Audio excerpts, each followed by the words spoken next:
talked about, and you carried it over to today. That was awesome. Game balls. That entire defense.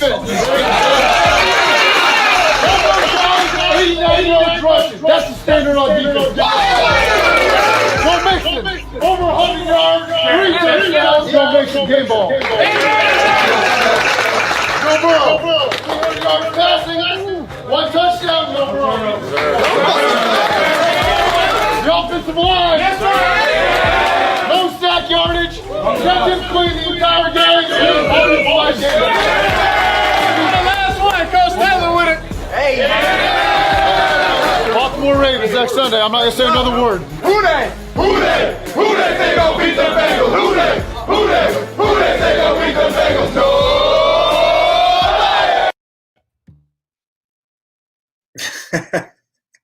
You got yourself muted. You're muted. Oh, we won. Ready. 1-2-1, 13-2-1. Hey, it's on. What a great day in Cincinnati this past Sunday. How's everybody doing out there, James? All good. Stole my son's trick-or-treat thing. I got the disco lights blaring here for the first win of the year, and excited going into this week for sure. Jamie? I kind of feel unprepared here with the celebration. I didn't have anything I could rip up quickly, but I'm excited. This is good. On the Baltimore, as we see in the chat here, Baltimore's up next. Jungle Joe, what's going on? Hey, so I forgot the confetti at the game this week, but I'll be ready next home game, guys. We'll have the confetti ready to go. It did feel good, man. What a beautiful day. Tailgate was awesome. Everybody did a great job with that. Game first half, weather was beautiful. It got pretty ugly weather-wise in the second half. Started raining, but Joe Mixon had a day, guys. It was a fun day in Cincinnati to be able to be at Paul Brown Stadium in the stadium with 6,000 other Bengal fans and to see Joe Burrow's first victory ever. Great day. I'll never forget it. Where's the ticket stub as you're – It is in the display case right now, and it's under security alarm system right now and guarded by I got 2 security guys right next to it right now. Nobody's getting that damn thing. I'm telling you that right now. Show of hands, who has Joe Mixon on their fantasy football team and got the win this week? Hey, hold on. I had Joe Burrow and Joe Mixon. Oh, nice. And T. Higgins. Yeah. And maybe I started the Bengals defense. I'm 2-2 in fantasy. I started the Bengals defense too. Everyone thought I was crazy, but I got rid of Minnesota's defense. But I'm 2-2 right now. I'm kind of middle of the pack, but Bengals are getting ready to turn it on fantasy points here, man. I'm pretty excited about it. So, well, guys, hey, everybody, a lot of viewers right now, Facebook, Twitter, YouTube. Welcome to another Tuesday night of Sunday Night Football with Bengal Jim and Friends. We appreciate everybody being with us, and obviously on the screens as usual, my good friends and your good friends. We got Jamie here from Indianapolis, and we got our buddy Jamie from Brantford, Ontario. But we usually do either Canadian geography or trivia. This will be the third week in a row we're doing trivia. And here's how we're going to do it. We're going to give, since it's Jamie's country, we're going to give Jamie the first response on this question. If Jamie does not get it right, we go to James. And Jamie, we're going to give you 4 seconds to answer this. 4 seconds. Okay. 4 seconds. And the countdown is on. We're going to go, what food do Canadians consume more per capita, more than any other country in the world? Bacon. 3, Bacon. 2, 1, 0. Kraft dinner. Hold on. You're absolutely wrong. Bacon is not the answer. James, do you know what the Canadians consume more per capita than any other country in the world? I was going to go with the easy answer of poutine, but I know that's probably too easy to get. I'll go with mac and cheese. Holy, it is mac and cheese. I said Kraft dinner. Kraft dinner? What? That could be anything. I said Kraft dinner. I said you were doing your countdown, and I said bacon. You said no, and I said Kraft dinner, and you said no. One guess is all you're allowed on Bengal Jim. Is Kraft dinner mac and cheese? Yes. Actually, I think you won, or because he had our names mixed up at the beginning. I was from Canada. You were from Indianapolis. But I think you officially won. That's messed up. Some dude from Indianapolis knows this stuff. Hey, Jamie, you'll get another shot next week. We'll give you another shot at it. But You got to study up, man. You got to study your country a little bit better, man. You got to know this I stuff. feel like I won that one. Just saying. But. We're going to have more giveaways too when our buddy Craig gets on. We're going to have Celebration Cigars with Craig. So we're going to be announcing a winner. I don't think Craig's on yet, but we'll get him on, and we're going to be giving away some Celebration Cigars with Craig. Yeah, look at people are laughing at you, Jamie. Craft dinner. Yeah, craft dinner. See, call it craft dinner in the cold white north, just like smoking a dart. That's exactly Canadian. That is Canadian. We got a translation issue here. James. We need a translator on this damn show. So obviously James just talked about, hey, we told you guys earlier in the year, anytime the Bengals win, our guy Craig will be on giving away 3 cigars. So we're gonna do bourbon and cigars with Craig Johnson, giving away some cigars to a lucky winner. We'll do that here at some point during the show. We have Yaz. If you remember, about a month and a half, 2 months ago, we had a fan of the week, Yaz from Los Angeles, the West Coast. Young lady who is just a diehard Bengals fan. Ever since that show, I think she might be on other social media platforms, but her Twitter feed has gone wild. She's almost at like 10,000 follows on Twitter. And each of the past 3 or 4 weeks, she has done a Bengals pep talk.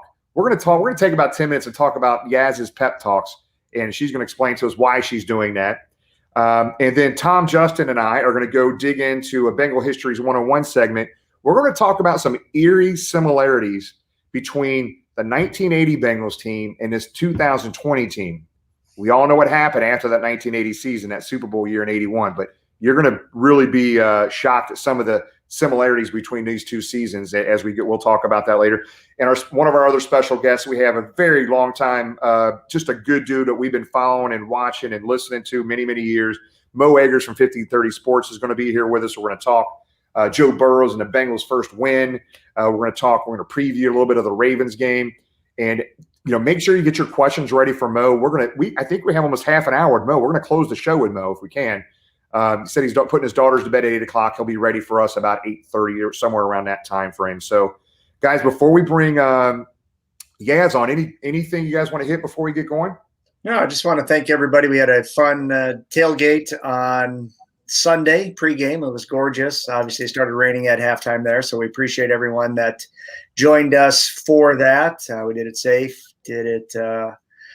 Had a lot of fun, and like I said, the weather was awesome. Look forward to doing it again in 2 weeks as we tackle the team up north. We're also going to have a little get together here in Indy before the Colts game in a couple weeks as well. But no, good week, great win for the Bengals. Glad to see Joe Mixon get out of his early season slump, if you want to call it that, and hit the trifecta in the end zone, and it's good. Just building on to the Ravens this week, who we always play tough, and might be that signature win we need for the 2020 season if we can knock off the AFC North champions from 2019. Jamie? Yeah, I'm in the same boat as you guys. Happy for the win. I'm jealous you guys were able to attend the game. I wish I could make it down to a game this year. I don't think it's going to happen, but on the Baltimore, I'm excited to see. I'm excited to see how we play against Baltimore next week or this week. Going to be here, guys. I think I need to resend this link to Yaz. Let's do this while we're doing that, Jamie. Let's throw up the question of the week. We'll get that out of the way early here, and I'll let you go ahead and ask that. Yeah. So you guys in the chat, we want to hear from you. Question of the week: what do you attribute to AJ Green's slow start? What do you attribute to AJ Green's slow start? Jamie, you want to start? Yeah, I mean, I'll start. I hate to say this because I'm a huge AJ Green fan, but we're 4 games in now. I know there's no training camp. It looks to me like he lost a step, guys. I don't know. I hate to say it. It looks like he lost the step. What's wrong?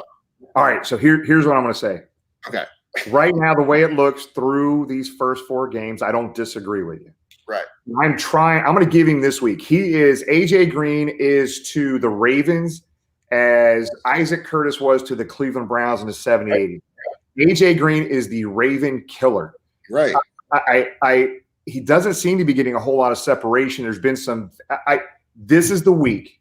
This is the week. As much as a difficult game this is, I think AJ gets back on track. I mean, I've seen him running routes. I mean, it doesn't look like he's lost speed during warmups. I mean, he looks just as fast and quick and cutting just as fast. So he hasn't played in a year and a half, I pretty much. So I'm going to give him a little bit longer, guys. I'm with you though, Jamie. What I'm seeing during game time, I feel the same. 100%. And I mean, the biggest criticism against the Jaguars was that one that looked like he should have had it. But if you look at the replay, is they were holding on to his arm. Like there's no way he would have caught that ball. Nobody would have caught that ball. Let's hear everybody's answers here real quick. We're gonna pick one of them for the cigar award, courtesy of our buddy Craig. So Jamie, start popping those up. And while you pop those up, I'm gonna give my feedback. And I posed this question to Tim McGee on 700 WLW post game. And Tim had an interesting response. It wasn't directly at AJ Green, but it was more of the success of Tyler Boyd this year. And Tim McGee's answer was, obviously everybody knows Tim McGee is a former Bengal wide receiver. AJ's still getting the other team's number one. So they still respect the fact of what AJ's done, his numbers he puts up, what he's done in the past. So AJ's still taking that team's number one. And quite frankly, if he's going to do that all year, and as Tim said, that's freeing up Tyler Boyd. That's freeing up T. Higgins. That's freeing up our other wide receivers. So if he's nothing more than a decoy, that's great. And we're going to see the ball keep going to Tyler Boyd and T and the other wide receivers. So I thought that was an interesting response from Tim McGee. Obviously somebody very familiar with the Bengals, didn't really go to say that he lost a step or anything like that, that he was just simply garnering the number one, and the success of Tyler Boyd was based off that. So let's see what the – Let me just say also, I said it looks like he's lost a step. I hope he hasn't. I obviously hope he plays well. I hope, as Jim said, he plays really well against the Ravens. So I'd like to see a game from him. So John says no OTAs. Bengal Bobby says a little bit of everything. 2 years removed, age. He needed a camp. He will come on. Harbaugh hates Green. David says, I think AJ's afraid to go full out. He looks to be tiptoeing around the field. Lack of preparation because of no preseason, no training camp. Mark says, still healing, still facing number one coverage corner in every team. He's getting stronger, so needs to keep getting the 18-month gap close where he last played. We got Rust. He hasn't played in a year. He's aging. Let's see here. Burrow's more comfortable throwing to others. And Burrow's been very public in saying that him and Boyd just seem to have that connection. And you also start to see him. We'll get one more in here. I think the injuries the last few years, in my opinion, he's on a career decline. All right, let's bring Craig on. We're going to pick one of those answers here. Gordon, we're on. Craig's already had a few bourbons, obviously. Hold on. I'm trying to get the lights going. Well, usually I was late in the show, guys. What the hell? There we go. All right. So everybody who doesn't know, we've had Craig multiple times throughout the year. So we do bourbon and cigars with Craig Johnson, our friend from Cincy Beer Fest. He has agreed to give away 3 cigars for every Bengals win, and we have a Bengals victory this week. Craig, was that a fun day or what, brother? Oh, my God, was it a great day. It was a great day. So, all right, here we go. Bourbon of the week in honor of Joe Burrow. Sazerac Rye.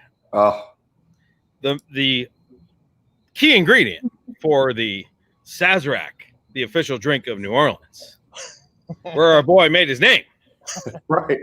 Joey B. All right, so that's the official drink of the week. So what kind of cigar do you have right there, Craig? So I'm smoking my favorite Fuente Masterpiece, which is just unbelievable cigar. And if they put 3 in a row, I'll make them Fuente Masterpieces. But we're not going to do that because they're hard to find. That's Super Bowl. All right. This week's are an Alec Bradley.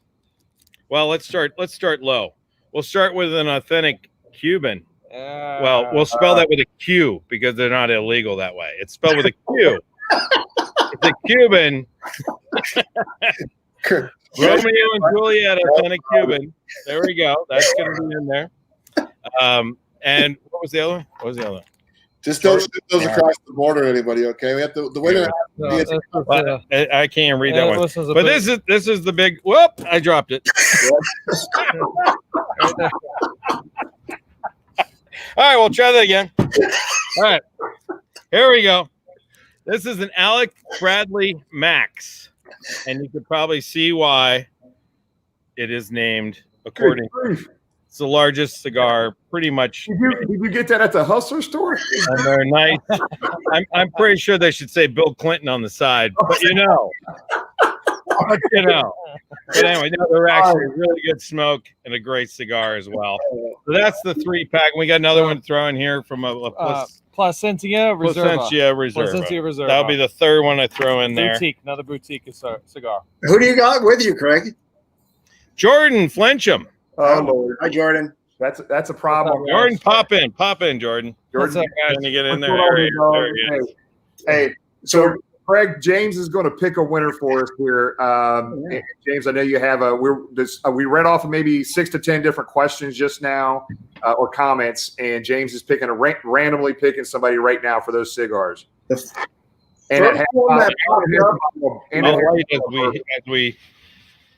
you guys pick the winner, I'll light. Okay, sorry, James, what you say? Brennan Greer, who is going to see us in Indy next week.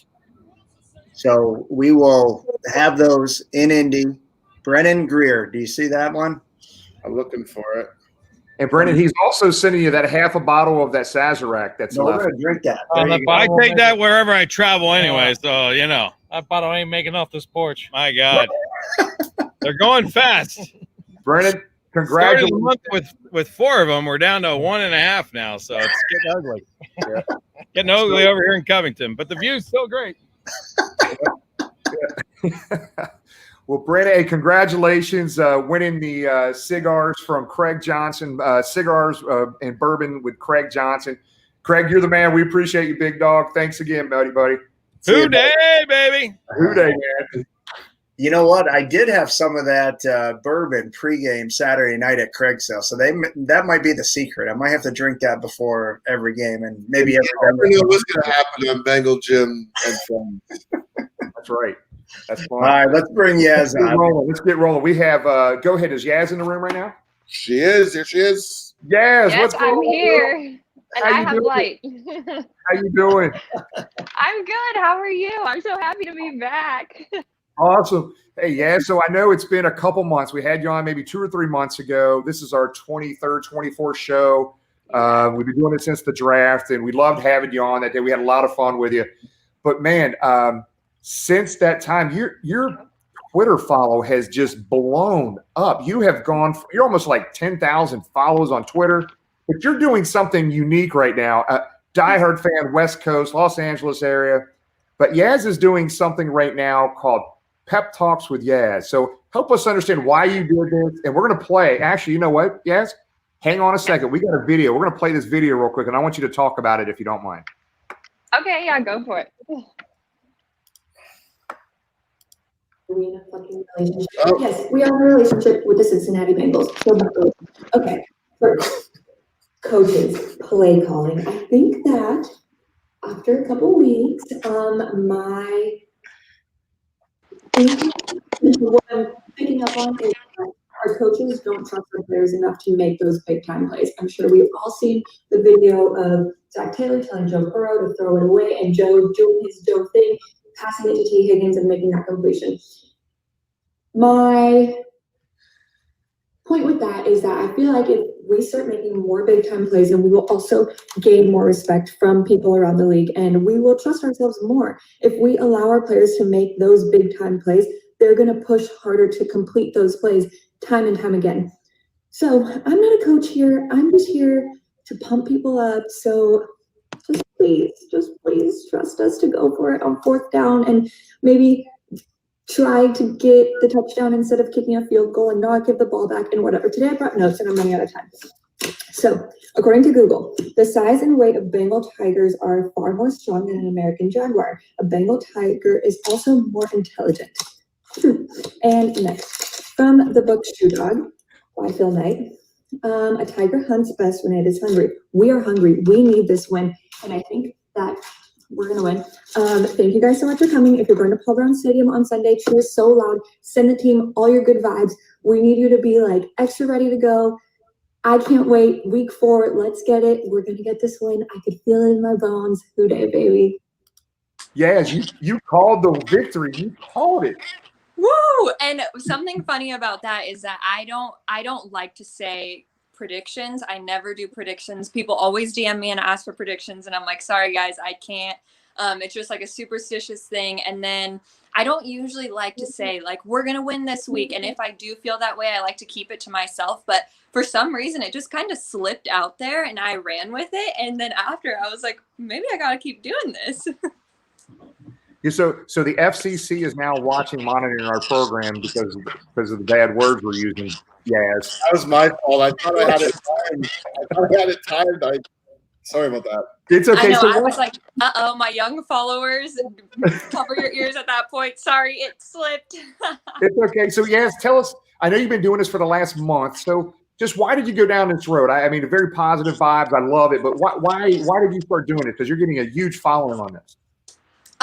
So to be honest, I really wanted to do something different, and I felt like I wanted to prove to people that I really do care about the Bengals and that I am a true fan and I'm a diehard fan. But I knew that if I was sitting there tweeting every week, like the statistics of what happened during the game and like the grades and all that stuff, I was like, people aren't really going to care because there's people that do that better than me. And then finally I was like, what do I bring to the table? And I feel like Pep Talks with Yaz is very much my personality. People that I'm close with know that like that just is who I am and like the type of person that I am. So I wanted to do something that was going to be like really authentic and true to myself. And I did it one time and it just worked. And it was actually a lot of pressure because we had that short week and I was like, I don't know if I can do this again. Like that was a one-time thing. And then I decided to just run with it and keep going. And I think my favorite part about it is that week 1, honestly, I did like write it down. I was like, okay, what am I going to say? I need to figure it out. It needs to be good. But ever since that 1 week, I was like, you just need to go for it. So I don't have a specific day that I film them or that I decide like what I'm going to say. I just like sit down in front of my camera the day that I'm feeling it and just go for it. And it's worked so far. So I'm hoping that we're just going to keep them coming all season. And I think that it has helped me pick up a lot of traction and meet so many new people. So it's been fun. I'm really excited about it. All right. So everybody that is not following Yaz on Twitter, make sure you follow. A lot of fun, all positive vibes. And that's what we need as Bengal Nation. We need more positive vibes like that to help our boys on game day. But Yaz, give us a quick prediction before we let you go. Give us a prediction this week. Come on, I'll put you on the spot. Okay, you know what's funny is that while I was waiting for it to be my turn, I was on Bovada, which I don't know if you can see. I was on Bovada and I was looking at what the money line is to bet on the Bengals because I'm predicting an upset. So it's plus 550 right now. And I had no idea you were going to ask me that, but I'm just going to say I'm predicting an upset. It's right here. I'm ready to go. I think we got this. I think we got the momentum going. And like I said in last week's pep talk, we just needed to trust our players to make certain plays. And I think that it's going to give us confidence to pull off the upset. And I'm really excited. And the other thing I'd like you to be able to do, because I really enjoyed when you finished that video, you were talking about how a Bengal tiger is more intelligent and more hungry than a jaguar. We need to do something with the Ravens. So come up with something good. We'll be watching. We'll be reposting, retweeting. We love you, girl. Keep doing what you're doing. We Thank you so much. From the West Coast. Keep it going. Hoo day. Hoo day. Thank you for having me. Thank you. See you. Jimmy, your mic is reverbing. Your audio is going a little funny on this, Jimmy. Yeah, do you want me to sign out and get back in here? Go ahead and do that. Yeah. All right, I'm going to sign me out here real quick. All right. So in the meantime, we have Tom in the waiting room. James, why don't we bring Tom on really quick? Tom, I don't know how you follow up Craig's performance. It's going to be tough tonight. Every week, I mean, you guys just like following Elvis, a different every week. So, but we have a couple of people also asking about how to follow Yaz. So I'll put up this is her Twitter handle again. Tom, unfortunately, Tom, no one's asking for your Twitter handle at this moment. But if they do, I'll let you know. He has it. Don't you put it in your name thing? I think He does too. I'm sorry. Yeah. I See, think- Tom's prepared. Tom has it in there. He's Great. advertising. I don't need Craig for my cigars. Jamie sends me my cigars illegally. Yeah. Well, hopefully we just get to celebrate another week with giving those away. What'd you think about the game last week, Tom? I thought it was very good. I thought I don't know what he said to them or did at halftime, what adjustments he made, but clearly he pushed all the right buttons. I thought there was a lot more stability on the offensive line. I thought Jonah Williams was trapping, he was pulling, his pass protection was fantastic. I thought there was stability, a lot more stability on the left, and a lot more competency on the right. And Joe Burrow. But the thing was, at the end of the game, Joe Burrow was so calm, and he wasn't throwing passes his last two drives on the field. And he was stuck at 300 yards for most of the fourth. And he just very calmly still managed the game, let him down the field, let Joe Mixon do his thing. I was very impressed. And, no matter who the opponent is, I've learned as a Cincinnati sports fan, I don't apologize for any win. That's right. Brother. No, I thought they did a great job. I thought the defense showed some signs, and what Jimmy and I are about to talk about, I think will lead right into it. But all right, let's get into that. We're running a few minutes behind, but I was really looking forward to this. So this week on our Bengal history segment, Tom and I are going to talk about, there's some similarities right now between the 1980 season and this 2020 season. So we're going to go through some similarities. We'll kind of go back and forth here. In that 1980 season, wasn't a great season. They were 6-10. There were 5 losses by less than a touchdown that year. A lot of close games, a lot of really close games. And I guess I'll start off with the low-hanging fruit on this one, Tom. In 1980, the Bengals draft their only Hall of Fame player, Anthony Munoz. First round. 2000. First round. Pretty much knew he was the guy. Paul Brown and his sons Mike and Pete were watching the Rose Bowl. If you read the stories, evidently laughing because they knew they wanted a left tackle and were just amazed at how Anthony dominated in the Rose Bowl. And then the famous story when Forrest Gregg went out to scout him one-on-one, and he got down and kind of growled and said, "All right, now listen, boy, you get up here and I want you to try and get under me." And you pushed me back, and Anthony took one step, went flying about 10 yards. And Forrest said, "All right, that part of the drill's over." But remarkable thing though is that draft in 1980, you can say it was a great draft because they got Anthony. Wasn't a very good draft. They only got one other starter out of there. Brian Hicks started for a couple years at free safety. Ron Simpkins was a valuable backup linebacker. And they had a couple other guys that hung around for a year or two, but it really was one of their more unremarkable drafts. What happened was Forrest Gregg came in and instilled discipline and accountability, and with the talent they had, and it started on the upswing from there.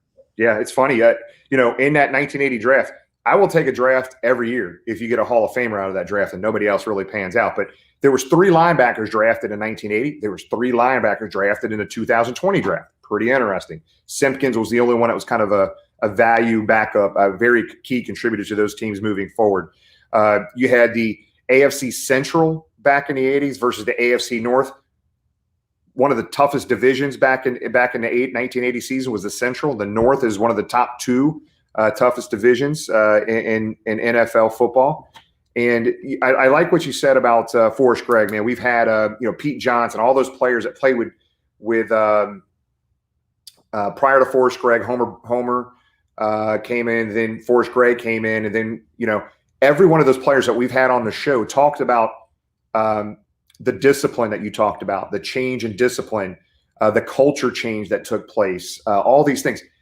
And if you've been watching the Bengals for the past, since Zach Taylor has got here, his big thing has been discipline and culture. I mean, culture has been the buzzword for him since day one, Tom. guys they drafted. They keep drafting high character guys that were captains and leaders in college, not just very talented guys. They're getting talented guys too, but high character guys, leaders, hard workers, and guys that love the game of football. And the one thing as tough as last year was, and the record being that it was, and the beginning of this year is, this team doesn't give up. They fight all the way through. And just like that 1980 team, that 80 team lost 6 games by less than 1 score. You know, saying that too. But in 1980, they were learning to win. One of the major weaknesses of the team, there were 2 major weaknesses. One was the offensive line. And in 1980, they started to assemble that great line.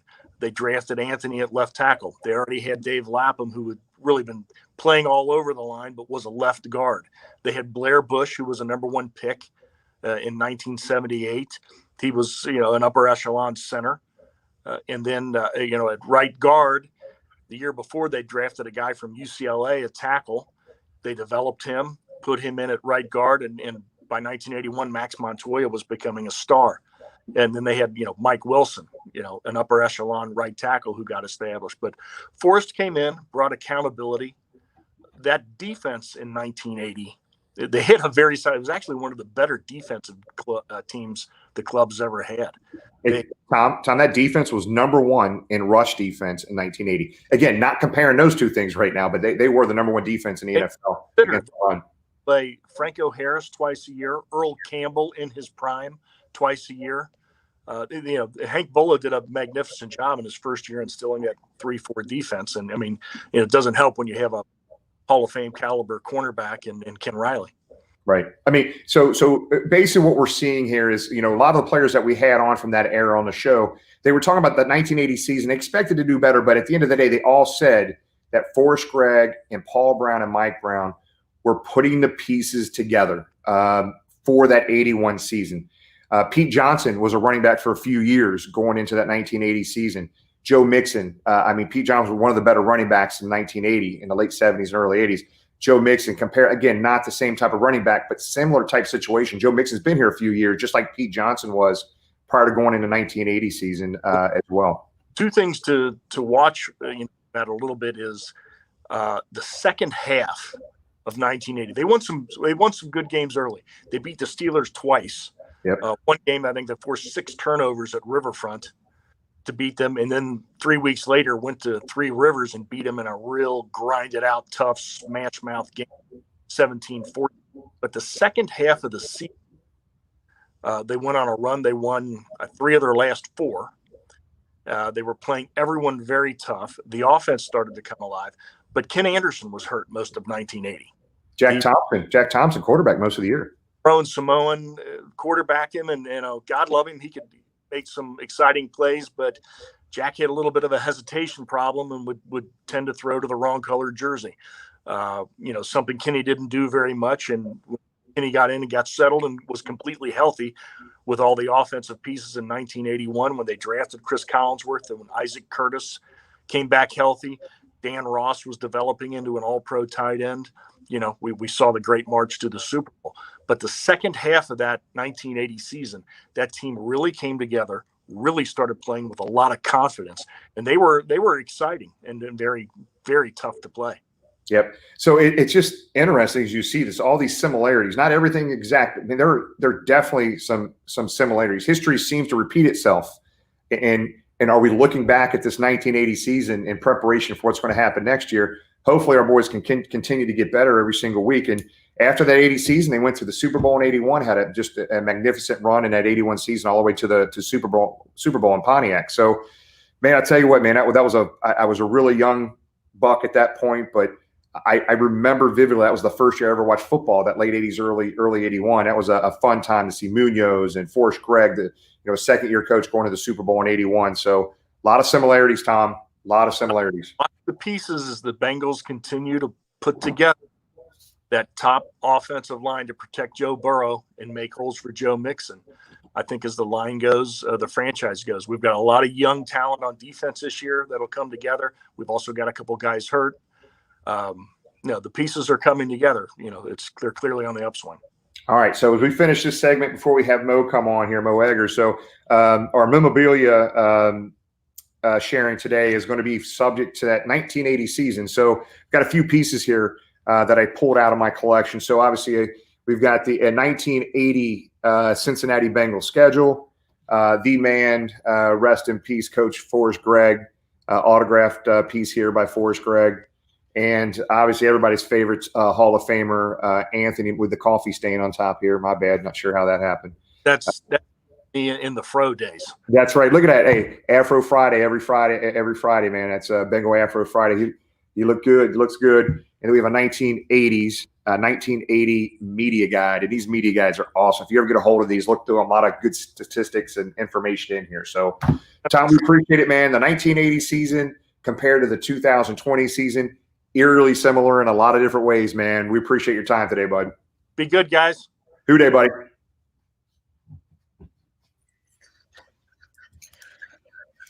All right.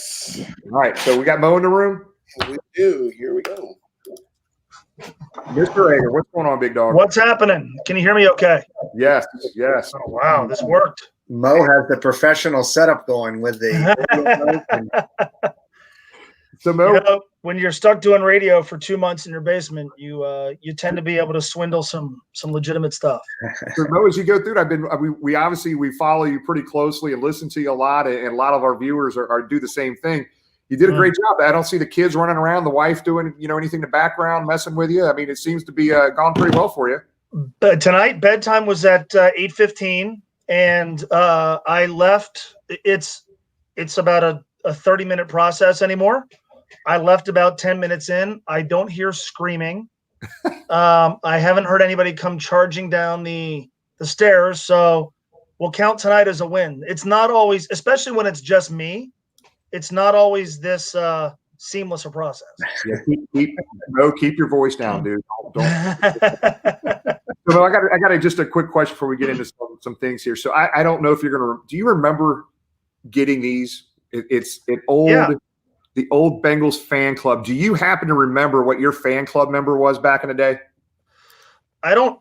So I still have somewhere on this thing here. I still have somewhere up there. I still have the pin. Yeah. That you got. I don't remember the fan club number or anything like that. I remember the T-shirt because it was the first T-shirt that I ever saw that had the original logo on it. Yeah. I don't. But I remember I had.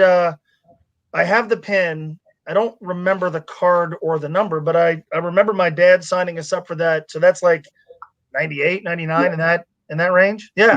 I still have the pin.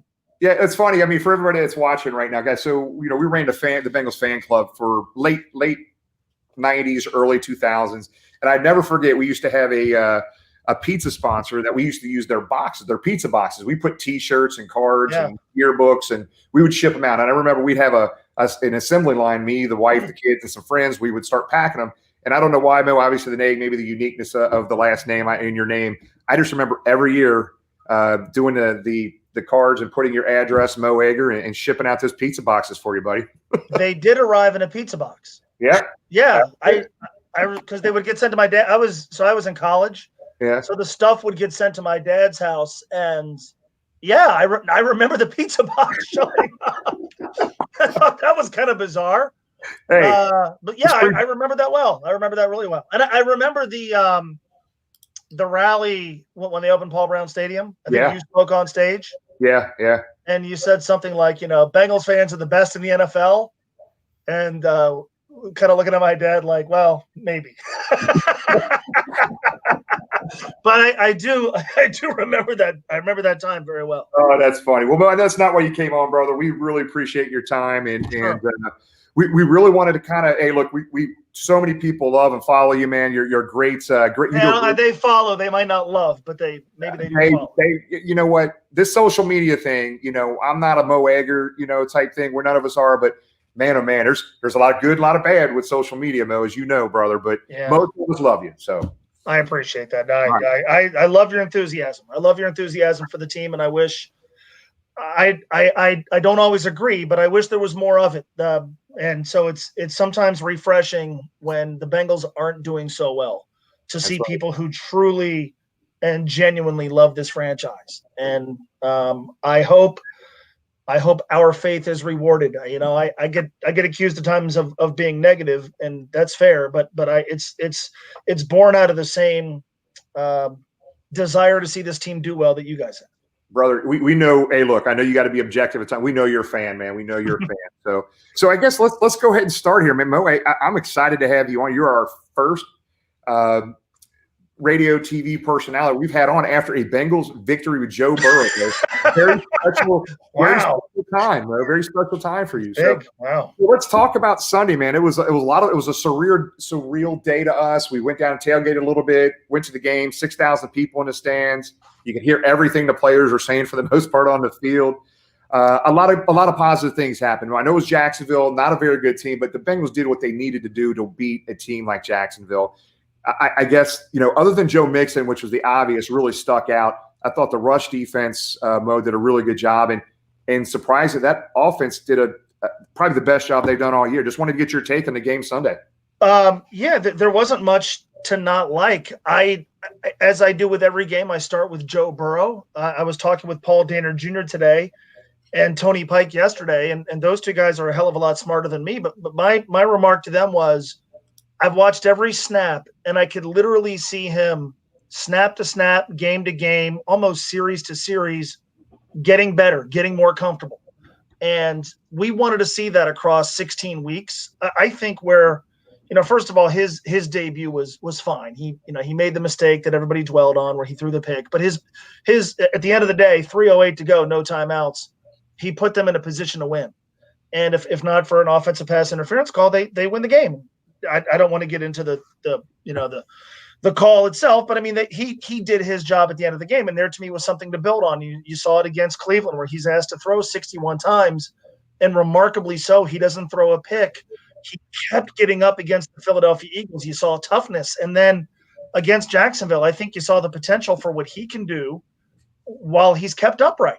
And God, that's really fun to think about how good this guy is going to be. Forget next year, but by the end of this season, and look, he's going to go up against a measuring stick type team, a measuring stick defense on Sunday in Baltimore. These next 5 games are going to be really, really difficult. But I said on the air today, instead of kind of dreading, all right, they're going to go to Baltimore, they're not favored to win. God, when's that first win going to come? They at least got that behind them, and now this is an opportunity. But it was Joe Burrow. It was Jonah Williams. Jonah Williams, the Pro Football Focus people, grade him higher every single week at left tackle in pass blocking. I notice him less every single week. Joe Burrow throws for 300 yards, and A.J. Green's a non-factor. You certainly can wonder what kind of factor is A.J. going to be moving forward, but the fact that this offense had that type of success, how many times in recent years have they not had A.J. Green and the offense grinds to a halt? Now, they certainly weren't explosive to the extent that we all want, but Burrow had a 300-yard day. Other guys stepped up. The chemistry that Burrow has had with Tyler Boyd has been really fun to watch develop. And then defensively, obviously everybody this week, we want to know if they can tackle Lamar Jackson. We want to know if they can stop Baltimore's running game. But what I've noticed over the first 4 games are the amount of times that I'm not getting mad at the fact that the middle of the field is open. And I certainly didn't feel this way against Cleveland, but I'm not getting that upset at missed tackles. That obviously is going to have to be as good as it's been all year long against Baltimore, and it was a problem against Cleveland, but some of the investments they made in the defense have started to pay dividends. They're getting by without Geno Atkins. They're really getting by without much of a pass rush, and I still think most of us feel like the pass rush is going to come. And then they bring in a dude in Jordan Evans who played, I think, fewer than 15 snaps on Sunday, but you get a pick, you get a sack. You're starting to see some contributions from the linebacker spot. So, yeah, I was really, really happy with the way they played. But more than anything, I just feel like Zach Taylor needed a victory, and now they got it. And now you can approach these next 5 opponents as, I think, more of it's an opportunity for him in this team instead of something where you're worrying about, God, are they going to go into November without a victory? Now they have one, and I think at some point over the next 5, they figure out a way to get at least one more. Yeah, I think we have a lot of questions right now in the chat area here. We're going to pull a few of them up here for you, Mo, before we start talking about the Ravens specifically. But let's talk about the right side of that offensive line, Mo, which has kind of been the bigger issue. And I think you're right. We've seen an improvement, along the lines, the left side of the line for sure, especially with Jonah Williams. What did you see this week on the right side of the line that that impressed you? Because they did a hell of a lot better job than they've done in weeks past. I saw Bobby Hart do well against the run. I saw them run to the right side of the offensive line. I saw them run behind Redmond and Bobby Hart. And I'll be honest, if you would have told me that, late last week that the game plan is going to involve sending Joe Mixon behind Bobby Hart and Alex Redmond, I would have said that's not a recipe for success. Add to it Drew Sample. What did we all hear about Drew Sample? Great blocker at tight end. We don't know if he can catch. And aside from the tight end fade they threw to him, I think he has shown certainly the ability to be at least a part of the offense, but more than anything, he blocked extraordinarily well. You can put whatever stock you want into things like Pro Football Focus grades, but I believe his run blocking grade was 89. Drew's was. I think Bobby Hart's was 72. Those guys, I'm certainly not here to tell you that Bobby Hart's the right tackle of the future. I don't think anybody watching this would agree with that, but those two guys played at a level of competence that I think is a major reason why Joe Mixon had the game that he had. And look, Alex Redmond, say what you want about that guy, didn't have training camp, came off an injury, not a lot of practice time. And I don't really think you noticed him. He had the holding call that went against him, but I don't really think you noticed him as a glaring weak spot, unlike some of the other guys that had played that position. So maybe there's something there to build on. And I'm sure by the end of the year, we're all going to want them to address the right side of the offensive line, but they still have 12 games between now and then. So let's see if there's something to build on there, because I didn't feel like there was with what they were using on the right side of the offensive line over the first 3 games. Yeah, the key there, if they can run the ball like they did with Joe Mixon, Joe Burrow, it puts him in a much better spot for sure across the board. If they can run the ball the way they did, I think they had 200 yards rushing and 300 yards passing. That's I think the first time they've done that since Boomer in 88 or 89 or something like that. So. And they ran it a lot on first down. And I'm the last guy in the world to question things like play calling, but they were throwing it a lot on first down and running it a lot on second and long, and 2nd and 10 runs drive me nuts. This, I think over the first 3 games, I think the number was 25 1st and 10 runs. And then on Sunday, it was around 12, 13 times they ran it on first down. And when you're getting that kind of blocking and you have a running back like Joe Mixon, suddenly if it's 2nd and 6 or 2nd and 5, what you can do over the next 2 downs, it expands the playbook, especially with a guy like Joe Burrow. So I like the way they approached it. We're going to run Joe on first down. We're going to have some success. And, more often than not, I think you're going to be in a 2nd and 6 type of situation with him, which I'll take my chances with Joe Burrow and that sort of offensive line performance that they can at least move the chains over the next 2 plays.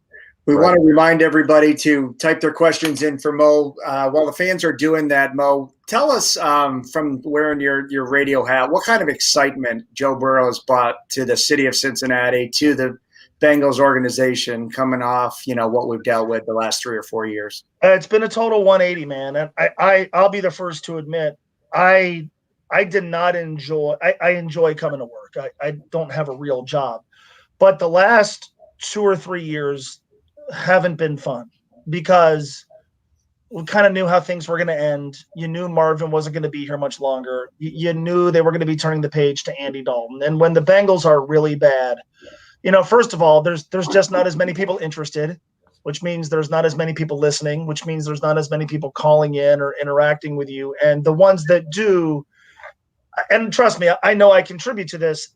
We don't talk football. We don't talk about personnel and rosters, and we talk about whether or not the Bengals are going to move and how much people hate ownership and things that they're relevant, but they're not fun to talk about. The minute it was abundantly clear, first of all, that the Bengals were going to have the number 1 pick, and second of all, the minute that people who hadn't really watched Joe Burrow or maybe don't pay attention to college football, the minute they had a chance to see who the Bengals were going to take, it did a 180.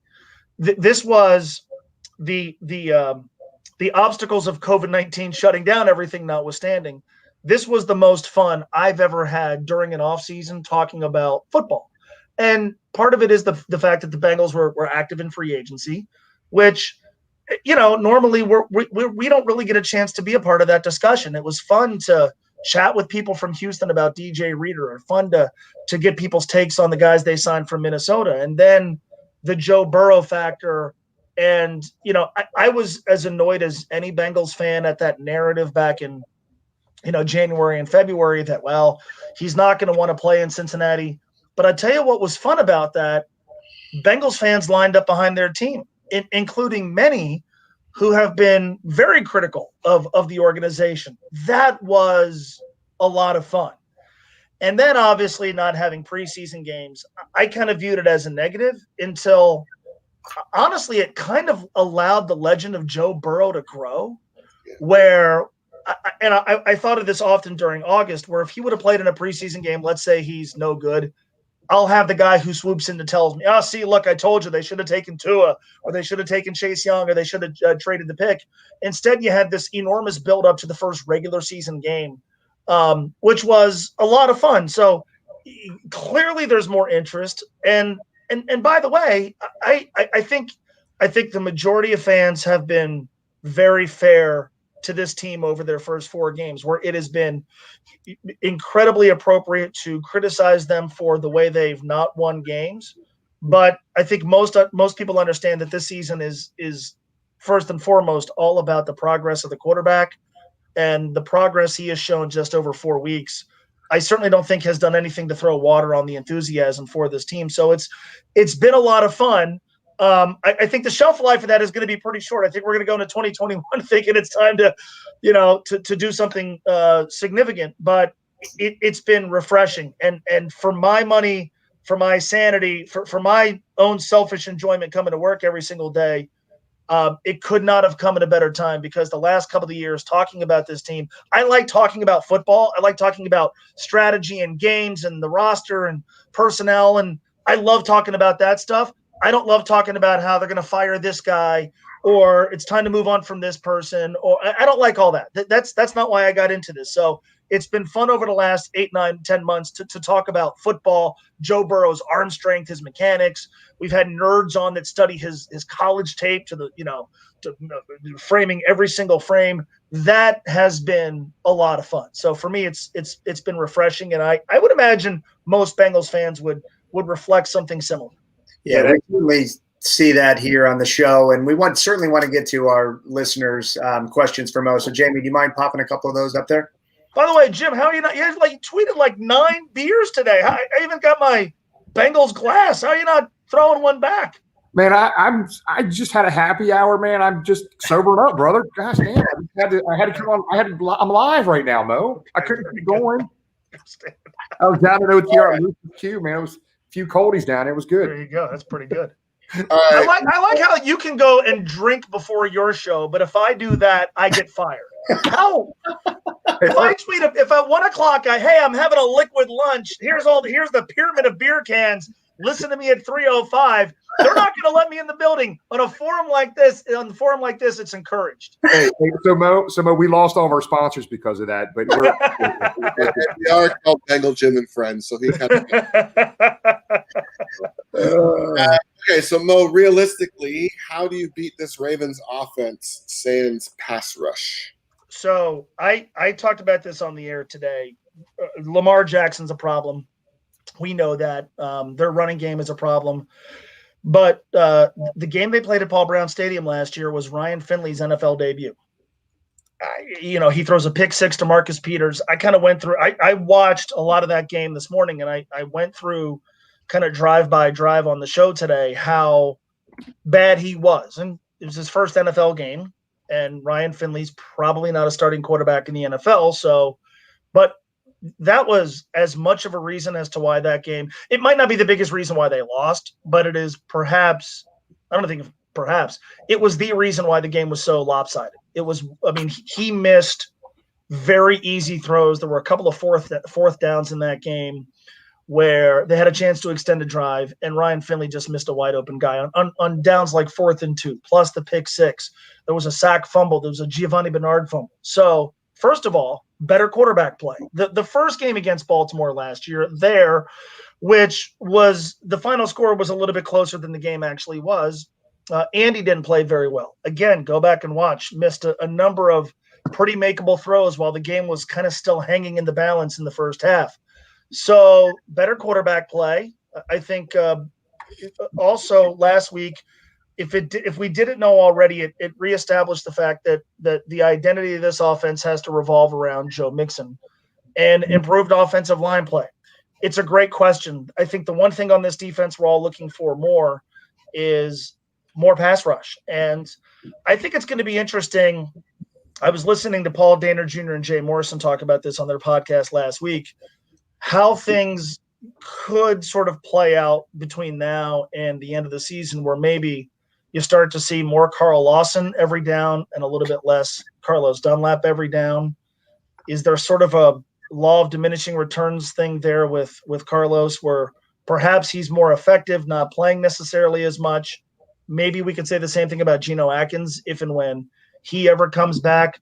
I'm not saying they're going to win the game by getting better quarterback play, but if you're looking at last year's game going, God, they lose by 36 at home to Lamar Jackson, is the same thing going to happen this year? I don't think it will. First of all, it's hard to beat a team by 36 points. Second of all, I think better quarterback play, which they're getting better quarterback play now than they did all of last season, better quarterback play certainly than they got at the end of 2018. I think that's the main reason why. Now, better quarterback play goes out the window if you can't protect him, which means you got to, keep Calais Campbell and Matthew Judon from completely destroying what they're doing. But that's why I think they have a puncher's chance. Against Baltimore, bad quarterback play killed their chances of winning the first game and being competitive in the second game. I think they're going to be competitive largely because Joe Burrow's better right now than the two guys we saw last year. Yep. All right, here's the question about the O-line from the Bengal. When Xavier comes back, if Alex is playing well, do you move Xavier back to left guard spot? Keep Alex at the right? How do you see that playing out? I think it's a good question. I think, number one, are we sure that Alex is going to keep playing to the level that he played? He's going to have to be better. I mean, he's going to have to be better than he was on Sunday. Again, I hate to keep citing grades, but if you're looking for a number to wrap your brain around, Alex Redmond graded somewhere in the 50s, according to Pro Football Focus. And again, for a guy who didn't have training camp, was injured, just getting his legs underneath him, played 75 snaps, and you didn't notice him. But I think he's going to have to play better. They went out and got Xavier Su'a-Filo for a reason. So I'm guessing that there's a really good chance that when he comes back, they will still view him as a better option than one of the two guards. Maybe it's Michael Jordan, maybe it's Alex Redmond. There's a reason why they acquired him. Now, if between now and then we continue to see the line progress, I'm going to guess they're not going to want to mess with something that's working. But what are the odds that by the time Xavier comes back, that we and they are going to be enamored with both guards, with both starting guards?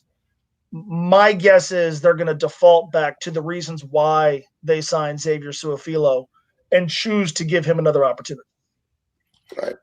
A lot of people in the chat asking about. I was just touching my nose again, so don't grab the screen grab and send it out to everybody. Too late. We have a lot of people, and this has been a question over the last 2 weeks, asking about John Ross, what your thoughts are on his status, what the team's going to do with him. Obviously, we're very deep at wide receiver. Is there a spot for him in this team? Is he worth anything on the trade market? I think that's the fascinating question. He's a former top 10 pick. There are physical qualities that NFL teams covet.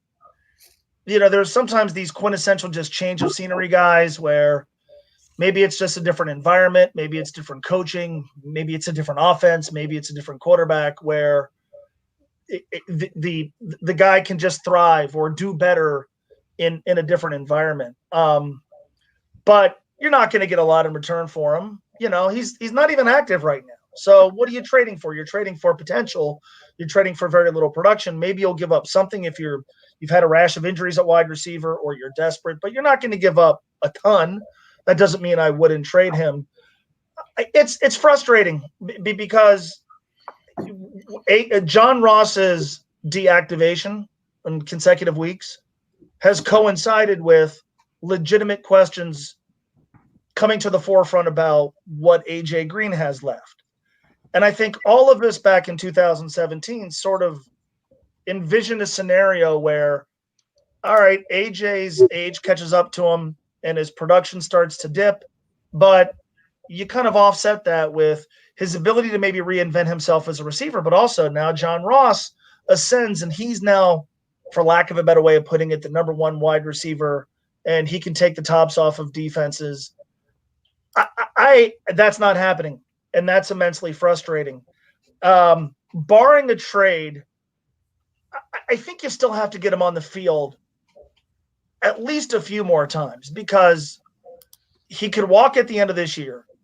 Do you really want to let him get away, him latch onto another team next season, and then he flourishes without you exhausting every conceivable opportunity? And they are deep at wide receiver, and thankfully so, because the last couple of weeks you really haven't missed John Ross. But is there still room to get him involved somewhere, if for no other reason than to just be completely sure that you're not going to bring him back next season? Tony Pike said this on our show yesterday. I don't think the Bengals are ever going to do this, but right now AJ Green isn't giving you what you expect AJ Green to give you, which is a guy who can make explosive plays down the field. Who else on this team can do that? Right. The answer is John Ross. Now, will he? Can he? I feel like there's still opportunities that you should give him. But I think the trade question's interesting. How many teams would say, yeah, former first rounder, we'll give you a mid-round draft choice or a late-round draft choice for him. I would make that deal. But it is immensely frustrating that we are where we are, and he just, for a variety of reasons, hasn't been able to take advantage of the opportunities he's gotten so far. Yeah, we're with you, Mo. It's been interesting. A very interesting, frustrating player. All the talent in the world. He's got to pull it together. He's got to pull it together between the ears for sure. So just kind of closing out here. I know it's almost your bedtime. It's a little bit after 9. I know it's close. That's right. Yeah, that's it. So early to bed and early to rise for me. That's right. So if the Bengals go 13-2-1, they have to start this week with another win, Mo. Okay, don't laugh at me. Damn it. Okay. So the game this week, if they win, what are the two or three things they must do to get this win, Mo? Well, more than two. True.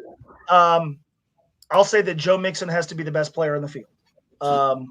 The best player on the field, and maybe Joe Burrow aside, but Joe Mixon's going to have an absolutely enormous game. And I'll go back to the second game last year. Everybody remembers Lamar Jackson, the spin move on Nick Vigil and just dancing through the Bengals secondary. But what people don't remember is he had a perfect passer rating in that game. He only threw it 17 times, but 15 of 17, whatever the yardage was, 3 touchdowns. They allowed Lamar Jackson to beat them as a thrower. And Lamar is a better passer than he was given credit for coming out of Louisville. He's going to make plays with his legs. We certainly saw that in the first game in Baltimore last year. But if you can figure out a way to keep him from beating you with his arm, that's a hell of a lot easier said than done. And I'm giving this a massive oversimplification. I like the way the secondary played. I think they have found something in LaShawn Sims. William Jackson made some critical plays against the run. You kind of wish you still had Trey Waynes, but I like what I'm seeing from the safety group. If they can figure out a way to limit the damage that Lamar does to his legs, which they didn't do in the second game last year, and if Joe Mixon's the best player on the field, I know that's not the most scientific sort of series of pieces of analysis, but then I think they've got more than a puncher's chance. So this revamped linebacking core is because of what Lamar Jackson has done to this. The so we'll get a feel for this Sunday. So Mo, we're going to start a new segment here. Mo's going to do his pick of the week, and we have a picture. Mo's pick of the week is coming in. So James right now is a resident bookie, legal bookie in Indianapolis, Indiana. And what's the spread this week right now? You know what? I don't even know what it's. Let's look. I think it's 14. I think it's 14 right now. I could be wrong on that. But 13, what is it? 13. Okay, 13. So Mo, we're gonna play the spread here, man. Where are you at with this Mo's pick of the week? The Bengals and the Ravens. So over his last 8 games as road underdogs, Zach Taylor is 6-2. They covered as underdogs week 1. They covered as underdogs week 2 against Cleveland. They covered as road dogs against the Philadelphia Eagles, and they covered as favorites last week. The Chargers game, I'm sorry, they pushed. They were 3-point. They were 3-point. Whatever. But anyway, they on the road, they've been really good covering the spread as road dogs under Zach Taylor, including the Baltimore game last year, in which I believe they were 7-point underdogs and they lost by 6. So I think they cover this. I'll say something like we'll go 31-20. Would put them under the number pretty comfortably. It's hard from a gambling standpoint. It's hard to beat a team by 2 touchdowns in the NFL. There's backdoor covers. There's garbage time touchdowns. There's all sorts of variables. They are division opponents. It's even harder. I know the Bengals were blown out by Baltimore and Pittsburgh last year in the division, and Cleveland 2 years ago. I think Joe Burrow keeps him in it just enough that you can win money on the Bengals this week. I would like it more at 14, which is what it opened up as. I saw it at 13.5 today. If you say it's 13 now, I may wait and see if it goes up, but I think they'll cover this number on Sunday. Yep. Well, damn it. Without the point spread, they win 31-21, Mo. I'm saying 13-2-1. It's going to happen. They're going to give big upset this week, Mo. Wow. All right. I would expect nothing else. When's the last time you picked them to lose? Huh? Was it in that 1980 season that guy was talking about? Exactly. Well, Mo, hey, brother, it means a lot you coming on, man. You're a sports legend, brother. We love listening to you. Keep doing what you're doing, man. We appreciate your time. Anytime. You got my number. Thanks for having me. Thanks Mo. Appreciate it. Yep. Thank you. Someone in the chat said Mo does not sleep. Oh, Lord. Ava, yeah, she follows Mo pretty regularly. So that Ava is a friend of the show, and she comes to a lot of our tailgates as well. But I know she's a big fan of Mo as well. So give it credit to him, as kind of the question I posed to him when he's behind that radio mic. The last 2 or 3 years haven't been fun, as he clearly talked about, and for those that aren't in the Cincinnati area, if you're ever online, pull up the iHeartRadio app, listen to Mo's show. He does a great job. Tony Pike, former UC quarterback's on there. Rocky Boyman, who won a Super Bowl with the Colts, is on the show quite a bit. So if you've never listened to Mo, certainly encourage you to do so on 1530. He does a great job, and just a huge Cincinnati sports fan. So it's nice to have one of those. It's funny. He said something I've never really thought of in detail, like how miserable that would be, right? He's a diehard Cincinnati Bengals, Reds, Bearcats. He's a Cincinnati guy, so he's a fan, right? But the last few years with football, man, when you're not winning, I'll be honest, I don't like listening to the talk shows when the Bengals are taking that long of a stretch. Mo, he said he's perceived as negative by some. I don't see that. There's people that can talk about and be realistic and have conversation, have opinions. Mo's not a negative guy. He has his opinion. I'm okay with people saying those type of things. There's some people out there that was anytime somebody says something negative about the Bengals or anything anti-Bengals, or like them losing a game or they didn't play well, that's not negativity. It's what happened in the most part. So, but if I'm Mo and I got 20 calls lined up, the phone's lighting up, and it's about, oh, Mike Brown sucks, and they did this, and I turn that off because it just wears me out, and that's his job during that time. So it was kind of, you could see it on his face when he was talking about it's refreshing, it's been fun, we're talking football, we're talking plays, we're not talking about all this other garbage. Right. Because to be honest, I don't listen to Mo, not because Mo, it's just when during that stretch, man, when things are really, really bad, there's no constructive things going on at all. It's just fire everybody. It's that's just when they talk about the team moving and the ownership and it's negative when the team's not winning, right? And go back to Mo, he's a fan. He was there at the game Sunday. I remember talking to him in London at the Admiral there for the first time the Bengals went across the pond. So It's good. We appreciate him being in Cincinnati media and all he does for the team. So with that being said, I'll start things off. Jimmy, you are going to be in trouble. It's your anniversary, I believe. No. It's what is it? Don't laugh. Now you put me on the spot here. So 32 years ago today, I asked Trisha to go out with me in high school. She was my. Did you get a flower or anything? Did you get a flower? Nah, I just posted on Facebook or something, But she said yeah. And then 32 years later, we're still together. But our anniversary is officially marriage anniversaries in February. But 32 years ago today, I had to ask her when I was skinny and had hair. Man, if I waited any longer, I would have been no-go.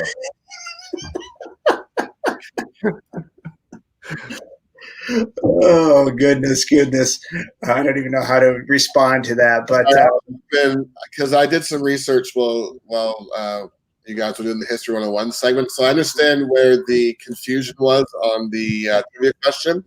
So in Canada, we call it Kraft dinner. You guys call it Kraft macaroni and cheese.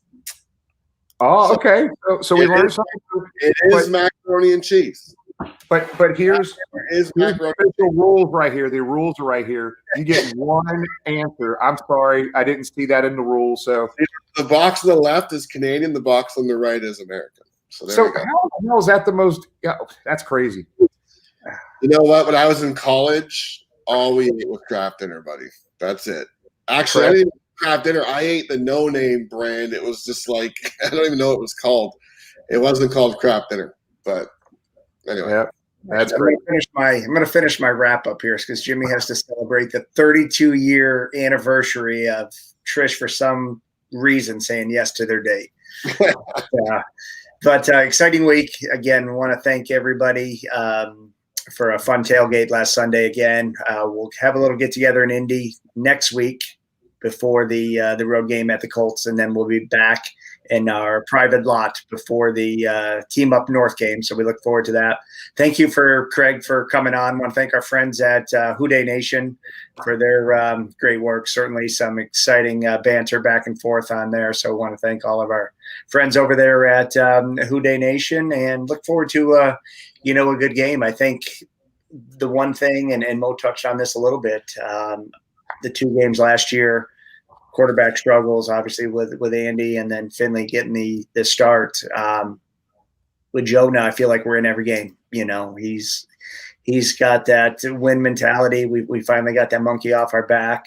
Getting our first win, and excited to see what we can do in Baltimore. We always play Baltimore tough, and I don't think this week's going to be any different. Jamie. Like you guys said, 13-2-1 is still on the table. I don't think there's any point in being a fan and watching a team if you're not cheering for them to win. So I'll be watching the game on Sunday. I'll be cheering for a win, and I'm excited to see Joe Burrow keep progressing. Are you gonna be eating Kraft cheese, macaroni and cheese while you watch the game? Or? No, see, this Sunday is Thanksgiving in Canada. So I forgot to say something. So October 12th is Canadian Thanksgiving, man. So we will be posting some stuff on social media, Jamie. So we'll be thinking about you, buddy.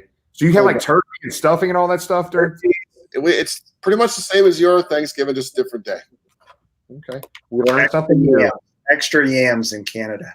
All the things. Guys, so my closing on this as well is that it does look like there was an announcement today from the Bengals that there will be this past week there was 6,000 people in the stadium. Everybody did a really good job of staying in their seats, keeping their mask on. Did a really good job. A lot of fun there in the stadium. They're now increasing that from 6,000 fans in the stands to 12,000 fans in the stands, starting with the Cleveland game, if I'm not mistaken. So I'm sure there'll be more information coming out to the season ticket holders and emails. Keep an eye out for those emails if you're a season ticket holder. Stay in touch with us if you have struggle getting tickets. Maybe we can help facilitate with some of the friends of the show here that might be able to help you get some tickets as well. If you're not a season ticket holder, but keep an eye out for those tickets. The additional 6,000 going on sale. We appreciate you. Again, this is by the fans, for the fans. We're coming out here having fun with everybody being involved and engaged in the program with us. But we really – there we go. Craig's probably in his sixth bottle of bourbon in his second cigar right now. He's probably smoking that big cigar right now. I like the idea, though. I'm down for a little smuggle. There you go. Well, guys, we appreciate it. Thank you. And here's to another Bengals victory. Got to 2-2-1 coming up here this Sunday, and they shocked the world and they beat the Ravens this week. So we appreciate you guys. Thanks, guys. We'll see you next week. Stay safe, everyone.